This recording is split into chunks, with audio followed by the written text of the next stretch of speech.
ನಿಯಂತ್ರಿತ ಪರಿಸ್ಥಿತಿಯಲ್ಲಿ ನಡೆಸುವ ಮನೋವಿಜ್ಞಾನ ವಿಧಾನ ಯಾವುದು? Which psychological method is conducted under controlled conditions? ನಿಯಂತ್ರಿತ ಪರಿಸ್ಥಿತಿಯಲ್ಲಿ ಅಂದರೆ ಪ್ರಯೋಗಾಲಯದಲ್ಲಿ ಒಬ್ಬ ಮನುಷ್ಯನನ್ನು ಕೂಡಿಯಾಕಿ ಅವನ ಗುಣಗಳನ್ನು ಅಳೆಯುವಂಥ ವಿಧಾನ. ಹಾಗೆ ಒಂದು ಲ್ಯಾಬ್ರೇಟರಿಯಲ್ಲಿ ಮನುಷ್ಯನನ್ನು ಕೂಡಿಯಾಕಿ ಅವನು ಯಾವ ಥರ ಗುಣಗಳನ್ನು ತೋರಿಸ್ತಾನೆ, ಯಾವ ಥರ ಫ್ಯಾಕ್ಟರ್ಗಳು ಅವನು ತೋರಿಸ್ತಾನೆ ಅಂತ ಅಳೆಯುವಂಥ ವಿಧಾನಕ್ಕೆ ಏನಂತ, ಯಾವ ವಿಧಾನ ಅಂತ ಕರಿತೀವಪ್ಪ ಅಂದರೆ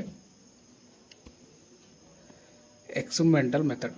experimental method which is used to conductor under controlled condition situations. ನಿಯಂತ್ರಿತ ಪರಿಸ್ಥಿತಿಯಲ್ಲಿ ನಡೆಸುವ ಒಂದು ವಿಧಾನ ಯಾವುದಪ್ಪ ಅಂದರೆ ಪ್ರಯೋಗಾಲಯ ವಿಧಾನ. ಪ್ರಯೋಗಾಲಯ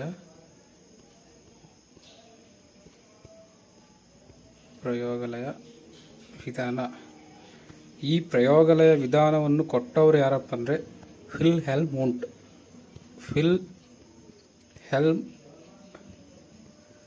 ವೂಂಟ್ ಅವರು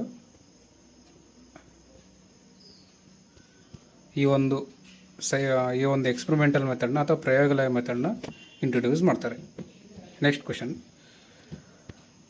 ಒಬ್ಬ ವ್ಯಕ್ತಿಯ ಬಗ್ಗೆ ಆಳವಾದ ಅಧ್ಯಯನ ಮಾಡುವ ವಿಧಾನ.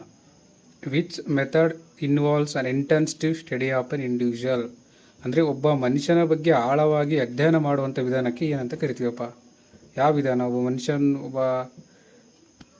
ಮನುಷ್ಯನ ವರ್ತನೆಗಳನ್ನು ಅಧ್ಯಯನ ಮಾಡುವಂಥ ವಿಧಾನ ಕೇಸ್ ಸ್ಟಡಿ.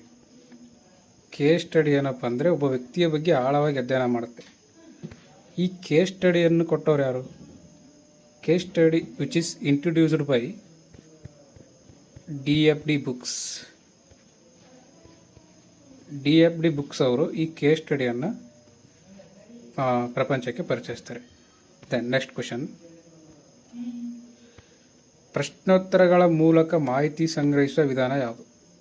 ಅಂದರೆ ಒಂದು ಪ್ರಶ್ನೆಗಳನ್ನು ಕೇಳುವ ಮುಖಾಂತರ ಅವರ ಹತ್ರ ಉತ್ತರಗಳನ್ನು ತೆಗೆದುಕೊಳ್ಳುವ ವಿಧಾನ. Which method collect information through questions and answers? ಅಂದರೆ ಅವರು ಕ್ವಶನ್ ಕೇಳೋ ಮುಖಾಂತರ ಅವರು ನಮಗೆ ಆನ್ಸರ್ ಮಾಡ್ತಾರೆ. ಆ ಒಂದು ಮುಖಾಂತರ ಅವ್ರ ಹತ್ರ ಇರುವ ಮಾಹಿತಿಯನ್ನು ಕಲೆ ಹಾಕೋ ವಿಧಾನ ಯಾವುದಪ್ಪ ಅಂದರೆ interview method. Okay, thank you.